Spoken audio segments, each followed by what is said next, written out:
promised, like I promised in the summer, I'm showing you guys how to dehydrate something. And I've got chili here that I made. And there's two ways you can go about making it into camping food. You can just make a pot of chili and dehydrate it and rehydrate it. You've got chili. Or you could do what I did in my other chili video, is I put together all the dehydrated parts and made chili from all different dehydrated things. This way is probably much easier. So I made a batch of chili the other night and I had a whole bunch of leftovers. So now I'm going to dehydrate them so I have camping food. And I'll show you how to do that. So the first thing you want to do is make sure that it's at temperature. So if it's cold and you're putting it in the food dehydrator, the amount of time the food dehydrator is going to take to heat up the food is going to be a really long time in what is called as the danger zone. The danger zone is from 4 degrees Celsius to 60 degrees Celsius, where the growth of bacteria is accelerated. So starting it off with hot food in the dehydrator is a way to avoid that. I'm just going to put in some corn chips.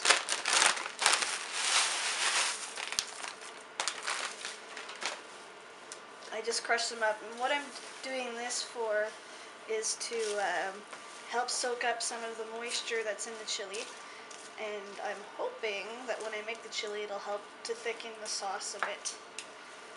But, you know, this is an experiment. I'm more of a learn as you go. But I'll let you guys know what the outcome is like. So I'm going to mix that in. I'm going to let that sit for a couple of minutes for the chips to soften up and soak up all the juice. And then I'm going to put it in the dehydrator. And if you don't have tortilla chips to crush up, you can use potato chips, you can use breadcrumbs. You could probably even use instant potato flakes, just anything to suck up the juice, shredded bread, it all would work. Okay, so you're going to want to use your leather making sheets. If you don't have any, like my dehydrator didn't come with them, so I managed to find at I think a dollar store, it was these reusable baking sheet liners. So I just cut them out. And you want to, if you're doing that, you're going to need to leave, you know, space on the outside for the air to get through and space in the middle. So I left, you know, appropriate gapping for it. So, and you just spread it out as thinly and as evenly as possible. And if you notice that you've got, you know, like a big chunk, just break it apart.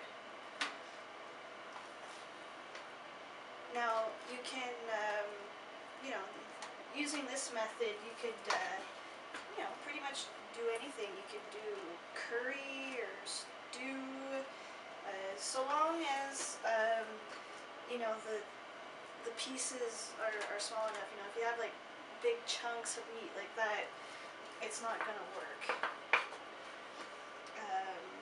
So what else? I'm going to try doing curry one day. I think I've got some in my freezer that I can heat up and dehydrate for camping next year. Especially since my father can't eat it because he's allergic to coconut. I put coconut milk in it.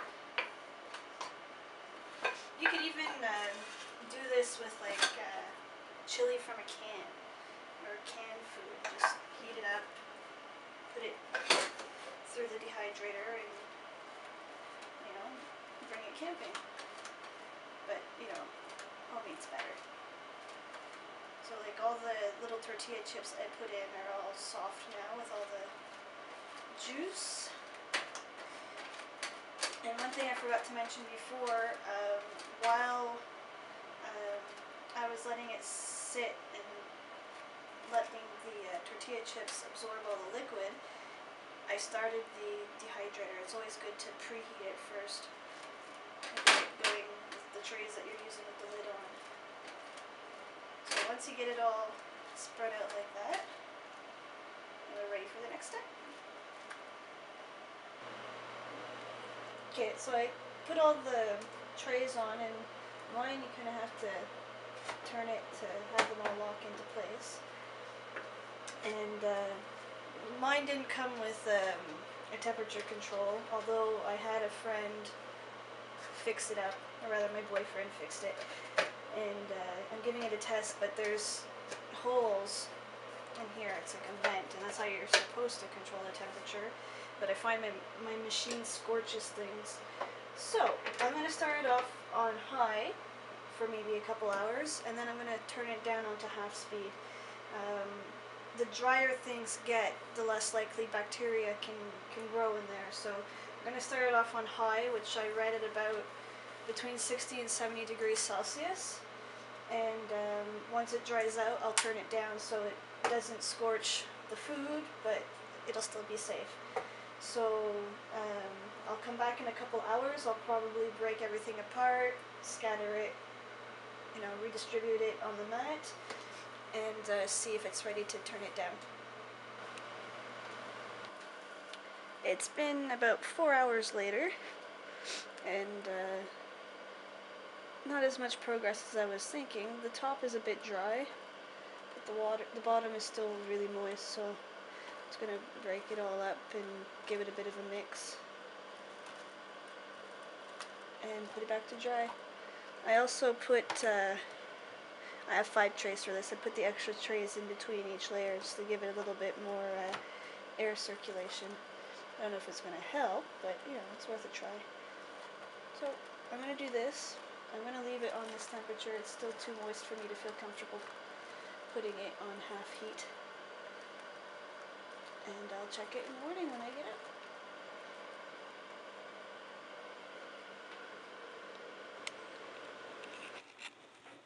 Well, this has been drying overnight. Well, dried overnight. And you can see it's all crumbly and it sounds dry. It's very hard. It's crunchy. So once it's like this, you can just put it into Ziploc bags and put it in the freezer, and it'll last pretty much forever. This is really cool. I tried it. I just ate some pieces, and it's pretty good. So not only does this work for like a rehydrated meal, I mean, you can just eat it, like you would trail mix. So for emergency situations, or if you're really hungry on a portage or something, you can just eat this and it'll be some good energy.